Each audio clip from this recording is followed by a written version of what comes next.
think without doubt is that Donovan Mitchell cannot stop talking about the Utah Jazz. Right. I don't really understand this. And here's the question straight away. When Don comes back, does he get booed? I think he is earning boos. Like, he just will not stop talking about how the Utah Jazz have failed, how, they didn't get it done. He said, like, I'm going to play this bite here where Donovan Mitchell talks about how he was not in good enough shape to play defense. A lot of it, like you just said, is, I don't have to do as much offensively, so I'm able to lock in, on those possessions, and I'm not tired, as tired. Getting in better shape to be able to play both sides of the ball. It's not the ability. I can play defense. I know that for a fact, and I haven't shown that, and that's what I'm looking forward to do here.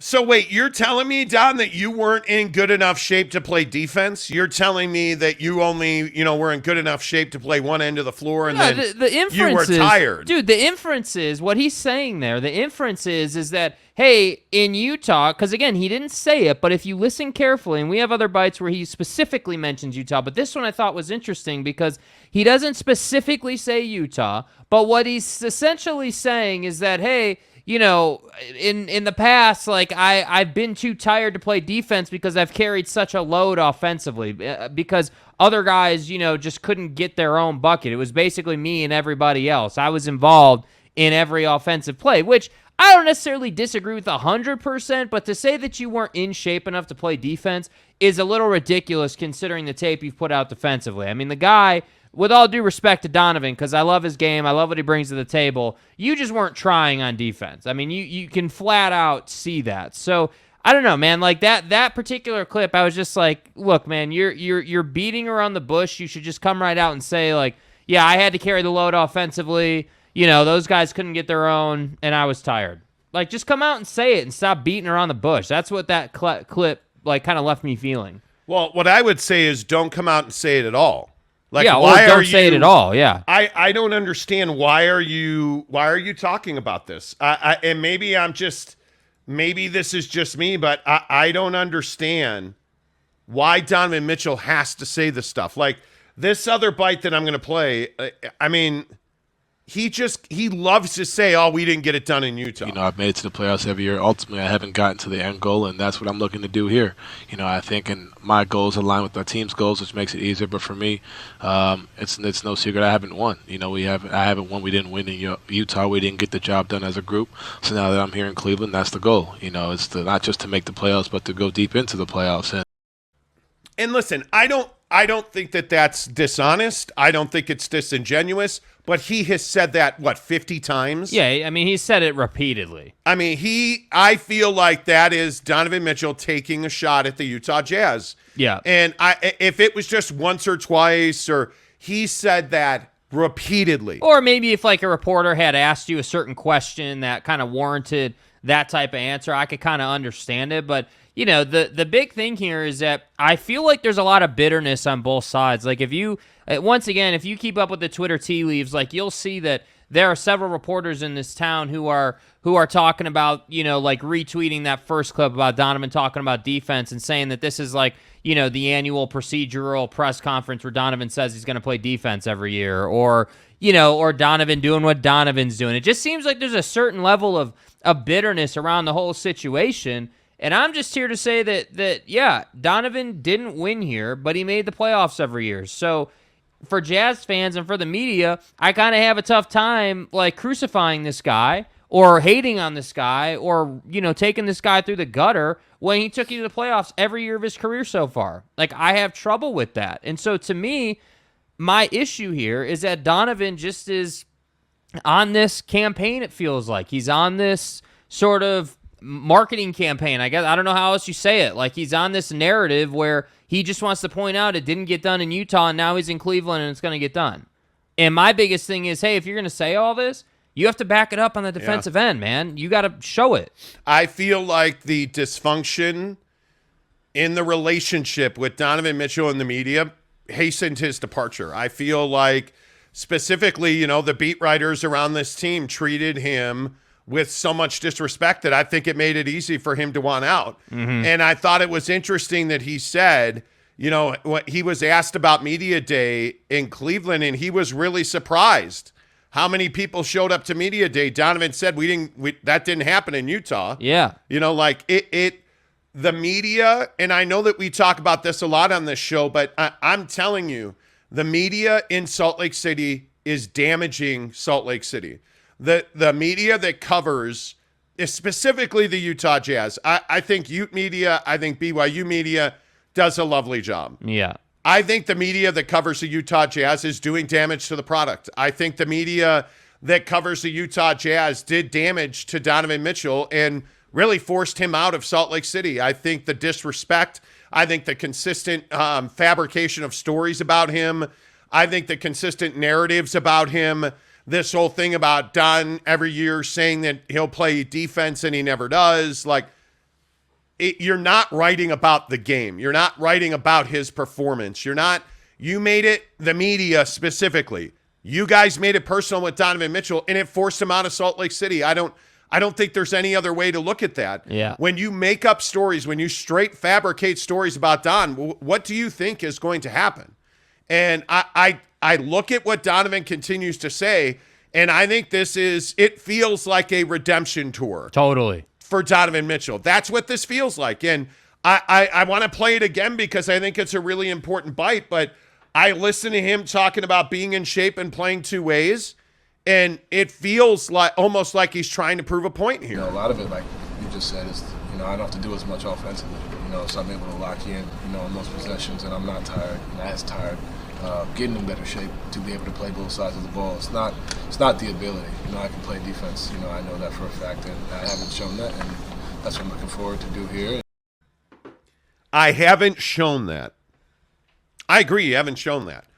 But when he says, I don't have to do as much offensively, what do you take from that? I just take it as a subtle, like, yeah, hey, I had to carry the ball and carry the load in Utah, so I was tired defensively, which, again, I don't 100% disagree with that notion. The guy was Don offense, and everybody else. like Don and everybody else. I don't disagree with what he's saying. What I disagree with is just that you continue to keep talking about Utah. Like I would, if I was Donovan, I would be focused on Cleveland. I would be saying, hey, we've got a lot of great talent here. Like, I'm super excited. Like, I'd just be ultra positive on your current situation.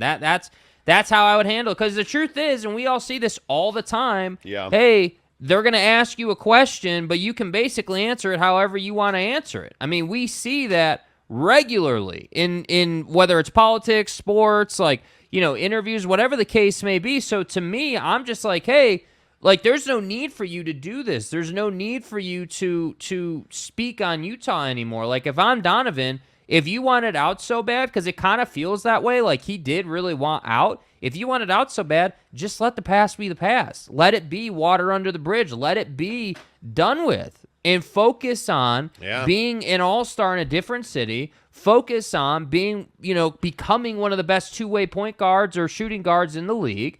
And handle your business. Because honestly, if Donovan Mitchell does not perform this season or does not have a 25, 30 points a night and contributing big time on defense, there will be questions asked, and that's just the reality he's in. Yeah, I agree. I think it's one of those things where you have to I think it's going to be tough for Don to let this go, and this goes back to why I don't think he necessarily was desperate to get out of Salt Lake City. Right. I don't. I think that Donovan welcomed a change. I think it's very much like Rudy Gobert. I think Rudy welcomed a change. The locker room had become toxic. Yeah. And I think you needed wholesale changes. I don't think you needed to trade Don, but now that you did, I think the media has done such a hit piece on Donovan Mitchell since, since he got here, essentially. Well, and I think back to the Dallas thing with the bench, or like the CAA stuff, or there have been numerous examples. I'm not trying to point anyone out specifically. Like, I'm tired of that conversation, but I do agree the media had, like, in any city, you have a certain responsibility to do your job the right way. Like, imagine the Brooklyn media behaving the way the Salt Lake media does with Kevin Durant or with Kyrie or with whoever. Like, you would have big time problems. Yeah. And that's why I keep, hammering this point home that Donovan should stop talking about Utah and should just move forward with it. Right, but we shouldn't have to go to The Athletic. We shouldn't have to go to Woj. We shouldn't have to go to all these other national outlets, ESPN included, to get Jazz news, to get inside information. But the problem is you don't have a local media that covers that team effectively, and I think it's very clear. Hey, what's up, Marlon Shaw in Florida? He says, update from Florida. Getting close to hurricane force winds at the house. Had first power bumps just a little bit ago. Hoping I keep power through your show. Dude. Bro. Be cool, man. I appreciate you watching the show. And thanks for the $10 tip, man. That's crazy. Man. Thank you. Just please be careful, bro. Can you put the radar back up real quick for all the people who just joined? This hurricane is absolutely, positively gnarly. I don't know. I don't know how Floridians do it sometimes. These hurricanes are just crazy. That is literally swallowing your entire state, bro. It's over. Well, if you look at the eye of the storm, that big yellow with red, right off the Gulf Coast, it's going to make landfall today. And it's going to be gnarly. You look at that Gulf Coast, it's going to be catastrophic. I mean, it's a Category 4 hurricane. Miami is dealing with incredible flooding this morning. Yeah. You look at Nassau, the Bahamas. You look at Havana, which, Cuba's entire electric grid collapsed under the weight of the storm. Marlon and everybody else in Florida, please be cool, man. This is a very dangerous situation.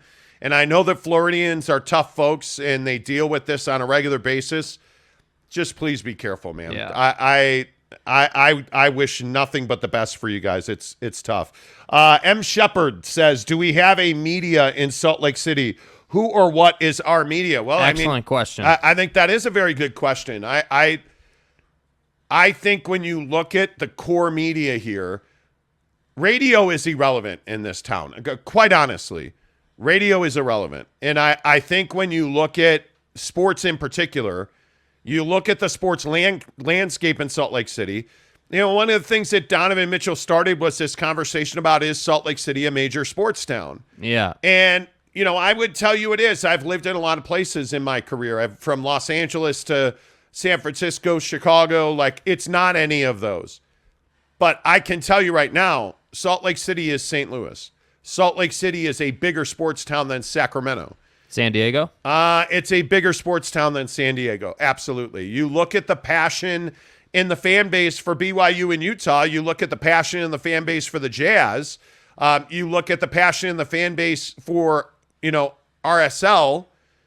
Yeah, I mean, those clubs are all massively supported. Having worked around the Utah Grizzlies, they have a small but mighty fan base. This is a pretty good sports town from a fan perspective. The issue with the media is that nobody here is in a position to ask real questions. Donovan Mitchell going to Cleveland, he's getting a completely different media experience than he had in Salt Lake. He has mentioned it 2 or 3 times, that real questions get asked, that there were actually people at Media Day. One of the things we talked about yesterday was the debacle that was Utah Jazz Media Day. Right. And the fact that they had white noise and you couldn't hear the interviews. And a lot of listeners were like, well, Media Day, what's Media Day? Who cares? Media Day is a big deal. It is the day where all of the members of the media come out and get their headshots and talk to the players and do interviews, because you don't get that on a regular basis. Here in Salt Lake, it's a very small event for the Jazz. I can tell you, having been at Laker Media Day, Sacramento Kings Media Day, having been at Warriors Media Day, having covered the NBA for 25 years, Chicago Bulls Media Day, they're big, big events. Everybody shows out. At Utah Jazz Media Day, it's a very small event. And the bigger issue is, it's much like BYU. The church controls the media in this town. Mm-hmm. That's the bottom line. And when you look at the Salt Lake Tribune, the issue is that they're small, they're not well-funded, and they absolutely, positively play to the Jazz. They need the Jazz. They're desperate for the Jazz help in covering the team. Yeah. And so when you have the issues that they've had with their writers, it undermines their ability to cover the team. Facts. And so you get people like KSL who get unprecedented access to BYU. They get unprecedented access to the Utah Jazz, and it really shuts everybody else out. The problem is you never get the truth from anybody. You don't know. For instance, a Brant Keithy knee injury. Like, for instance, how are we, and I don't even say this arrogantly, and I don't know, you guys can correct us, how have we been leading the news cycle on the Utah Jazz for over a year? Yeah. We're just, remember what Spence Checkett said, we're just those hacks on YouTube. Yeah. And we don't have sources, and we don't know anybody. How have we been running circles around people sourcing information in this town for over a year? Yep. I don't know. It's incredible. It's because the media is not active. It's because, like, sports radio in this town is an absolute debacle. Yeah. It's awful. It's brutal. Like, talking to, we were talking to some people we know in sports here the other day. They don't listen to sports radio here.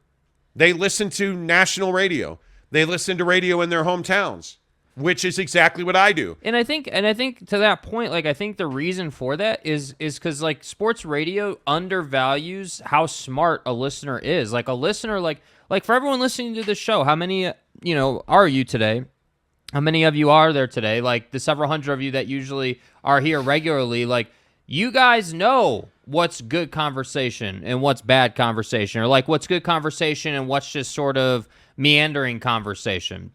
And my biggest struggle is we listen to sports radio here because we like to pay attention. And every day I'm dumbfounded by the fact that it just feels like people in this town show up and think that's good enough. Well, I'm just going to show up today and I'm just going to roll up to the show, or I'm going to roll up to jazz practice or whatever, whatever your task is for the day, and just kind of do it. And that's the problem. People take their opportunities for granted.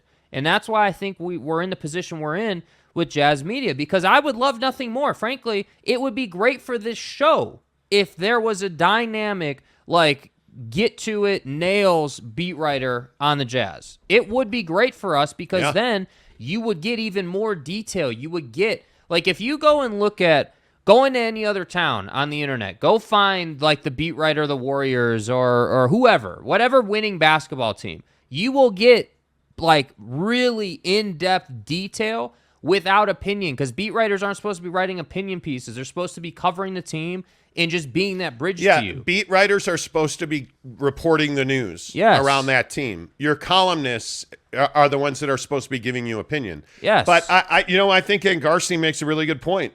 The church runs the media, sports, school, and the courts in this town. I don't disagree with that. That's totally true. And it's nothing against the church, but that's not a good way to be a sports fan. That's not a good way to be somebody trying to get news. I mean, the preeminent media outlet in Utah is KSL. Period. Full stop. That's it. KSL is the media outlet here. TV, radio, online. They're the outlet here. When you want Jazz coverage, I don't know where you go. I honestly, here. I don't know. Yeah, I mean, not to be arrogant, but here I think. I mean, if you look at we have 130,000 listeners a month on this show. Unique listeners every month on this show. In the state. That's crazy. 130,000 people a month in Utah. Individual, it's called unique. Unique viewers a month on this channel. Yeah. Watch this show.